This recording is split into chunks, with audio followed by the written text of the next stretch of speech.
Ampifany mandrakariva rehefa malala no azontsika miona toy izao mihainy tenin'Andriamanitra afantatra ny sitrapony ny amin'izay iainantsika sy dindiniantsika indray ho sakafom-panahintsika amin'ity andro meny tompontsika ity. Ho aminareo izay efa nahazo finoana soa tahaka ny anay amin'ny fahamarinan'i Jesosy Kristy, Andriamanitsika sy mpamonjy, ampitomboina ho anareo ny fahasoavana sy ny fiadanana amin'ny fahalalana tsara n'Andriamanitra sy Jesosy tompontsika. Amen.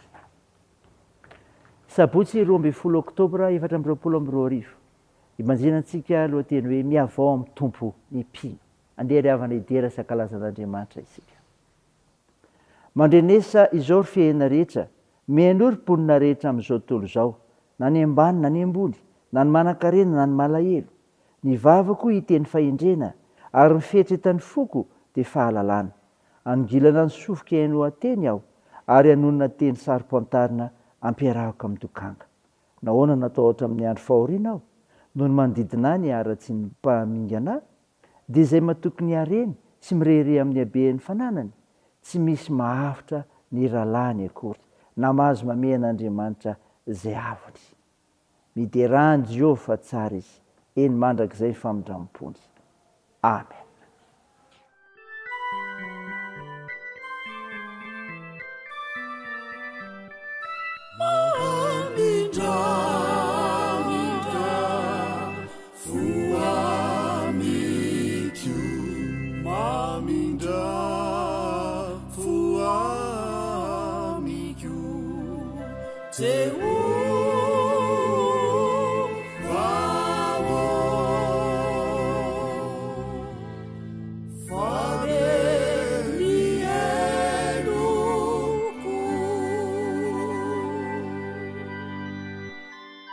Sasau madiwa uafakeluka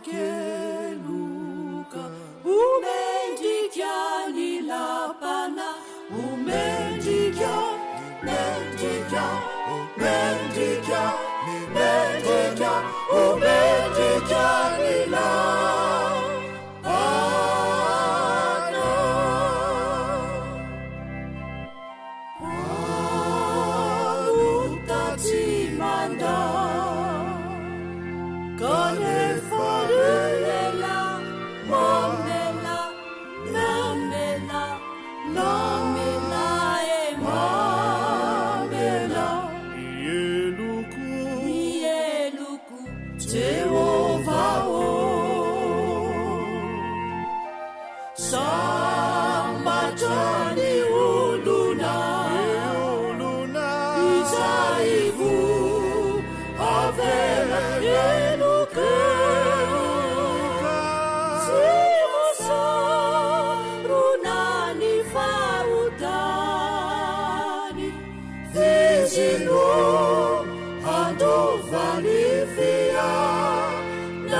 Mivavaka isika. Andriamanitro, Andriamanitra marina ianao, mankalaza sy midera me voninahitra narinao masina izay. Tompo, mahatsiaro ny tenanay izay fampanota, ko mandariko ena-tsehanao, miaiky mifahatosoanay, mamindra fo aminay ary mamela anelokay. Fanamasino, midira, manjaka ty anatinay amin'ny fianona amin'ny teninao, anafisanay, iavozanay amin'ny finoananao Jesosy Kristy. Dia aminanao ilay Jesosy Kristy tombo sy mamonjy anay, novanay za mivavaka izany. Amen. Ry havana malala no finainao antsika amin'ny teny ity dia hitanao amin'ny bokin'i Ezekela. Ezekela toko fahavalo ambin'ny folo, manomboky ny 7:20 ikahatramin'ny 2:30. Mivaky toy izao anaran'i Jesosy. Moa sitrako akory va ny fahafatesany ratsy fanao Jehovah Tompo, fa tsy nialany amin'ny alehany mba ho velona izy. Fa raha ny marina no miala amin'ny fahamarinana ka manao meloka ary manaraka ny fahavetavetany rehetra izay nataony ratsy fanahy, ho velona va izy? Ny fahamarinany rehetra izay nataony dia tsy ho tsarovana noho ny fahadisoana izay nanontsoany sy ny fahotana izay nanontany dia ho faty izy. Nefa hoy ianareo, tsy marina ny fitondrany tompo. Mianoa ange ry taranak'Israely, moa ny fitondrako va no tsy marina? Tsy ny fitondranareo va no tsy marina? Raha ny marina miala amin'ny fahamarinany ary manao meloka ka maty amin'izany, dia maty ny meloka nataony ihany izy. Ary raha ny ratsy fanahy miala amin'ny faharatsiany nataony ka manao izay marina sy mahitsy, dia velomina ny fanahiny. Raha mahita izy ka miala amin'ny fahadisoana rehetra izay nataony, dia velona tokoa izy fa tsy ho faty. Nefa hoy ny taranak'Israely, tsy marina ny fitondrany tompo. Ny taranak'Israely, ny fitondrako va no tsy marina? Tsy ny fitondranareo va no tsy marina? Koa samy ho tsaraiko araka ny ataonareo avy ianareo ry taranak'Israely ho Jehovah Tompo. Mitodia ka mibeba amin'ny fahadisoanareo rehetra, dia tsy ho tonga fatafitohinana mahameloka anareo intsony izany. Isiro ho afaka aminareo ny fahadisoanareo rehetra izay nataonareo, ka manaova fo vaovao sy fanahy vaovao anareo. Fa nahoana no ho faty ianareo ry taranak'Israely? Fa tsy sitrako ny fahatesan'izay maty hoy ny Jehovah Tompo, koa mibeba ianareo mba ho velona. Amen. Ray masino, manamasinanay amin'ny fahamarinana, ny teninao ny fahamarinana. Amen. Ry havana malala, ho aminao ny fiadanan'i Jesosy Kristy ilay nanolotra ny tenany ho anao teo amin'ny Asijaliana, hamelona anao noho ny fahotanao izay netiny ary ny fahavelomanao vaovao amin'ny fanamasina sy ny teniny. Ny mofinaina norenitsika teo ry havana, ke Ezekela 7:20-7:20 dia milaza ny amin'Andriamanitra mamaly ny olona araka ny asany. Eto dia milaza ny amin'ny Andriamanitra marina ka mitondra ny olona hibebaka. Ny Andriamanitra marina dia mitondra ny olona bebaka. Mitodika mibeba amin'ny fahadisoana rehetra ho ny 7:20. Teny fampanantenana ataon'Andriamanitra amin'ny vahoaka raha mibebaka izy ireo, dia ho voavelany olona. Mihevitra ry havana reto vahoaka reto tamin'izany, fa na dia manao ny tsy marina azy izy ireo, dia ny taranany no izaka izany fa tsy izy ireo. Aisyn'Andriamanitra ny fomba fisainana izany.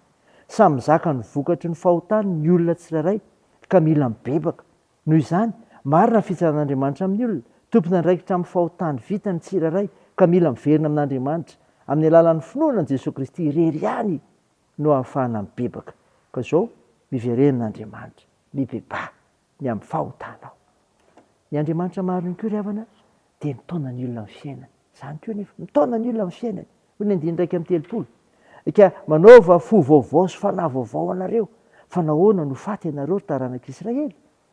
Rehefa avy mibebaka ny olona ry havana, dia tao minanana fomba fisainana vaovao, fahatsapana vaovao, mba ahafahana mandeha amin'ny lalana vaovao izay marina sy toetra sy fitondran-tena vaovao. Ny olona manana izany toetra izany no efa niala tamin'ny fahafatesana nga safidin'ny fiainana. Andriamanitra mbola miala nenina amin'ny olona ka mitaona azy ampitiavana indray mba handray ny fiainana. Ianao indrindra io koa izany ry havana. Ary izany fiainana izany dia napetrany eo amin'ny Jesosy Kristy.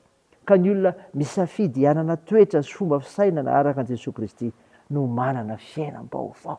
Izany ry havana. Izany ny fahamarin'Andriamanitra tiany ambara aminao. Taonanao hibebaka izy ary mitaonanao ho amin'ny fiainana. Dia ilay Jesosy Kristy ahazonao izany rehetra izany. Raisy izany ry havana, ho voninahits'Andriamanitra. Ndeha vavaka isika. Tompo, misaotra no mofinaina nomenao anay izay milaza Andriamanitra marina anao Andriamanitra ka mitaona ny olona hibebaka sy eo amin'ny tena fiainana ny fanomponanao. Tompo, manolo tena ho anao zahay ary manavao ihany koa aka miaraka aminao amin'ny androm-piainanay rehetra dia tao io ny faharoantenanay ho anao amin'ny fiainana ny famonjena nataonao anay. Tompo, tao io ny firenenay, iasaony nosinay, fomba ireo manana andraikitra amin'ny fitsaboana, ka hositranao ireo marary, ampahirezinao ireo manamanjo, anohanareo mareo sikolona ihany koa, ary amonjenao ireo mahantra sy sahirana. Tao io ny asa sy ny fiazakazahanay, fianarana, ny fikasanay, eny zavatra rehetra Jesoa, ampimizara amin'ny fahasoavanao, fampielako am-pelantananao izay mahasoa anay. Ny vavakay dia ataonay amin'ny anaran'i Jesosy Kristy ilay mpanavitra anay, ilay fanitsangana tamin'ny maty, ary nampaindrinay ny vavaka manao hoe: Ranay eo izay any an-danitra, ho masinana eny anaranao, ho tonga ny eny fanjakanao, atao any sitraponao etsy an-tany ho tahaka ny an-danitra. Mehona an'izy anona sahaza ao anay, ary mamela ny helikay tahaka ny namelanay izay meloka taminay. Ary aza mitondra anay amin'ny fakapanahy, fa manafany amin'ny ratsy, fanao ny fanjakana sy ny hery, ary ny voninahitra mandrakizay. Amen. Raha isan'ny finoana riavana ny ijodrana tolotra anao amin'ny anaran'i Jesosy Kristy mpamonjy antsika. Andriamanitra ny fanantenanany hamenareo amin'ny fifaliana sy fiadanana rehetra amin'ny finoanareo, mba hitombonareo amin'ny fanantenana no ny hery ny fanahy masina hatramin'izao ndraika ho mandrakizay. Amen.